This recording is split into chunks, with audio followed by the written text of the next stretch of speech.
Hi everybody, welcome back to One Tip. In today's video, I'll be guiding you on how you can delete all matches on Tinder. So to get started, go ahead and open up Tinder application. Now the user interface will appear somewhat like this.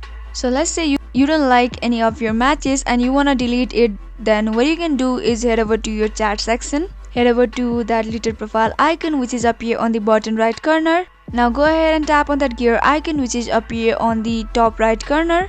Now if you scroll all the way down here, you can see delete account option. Go ahead and tap on it. Now again tap on delete my account.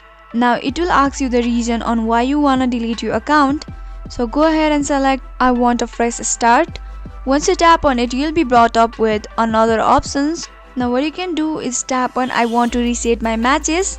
Now once it's done here, you can see the option continue to account deletion. Tap on it and you are good to go. So once you do that, your account will be deleted and your all matches will be reset. So that's the only working method. If you found the video to be helpful and informative, go ahead and subscribe to our channel and also press the notification bell for more updates.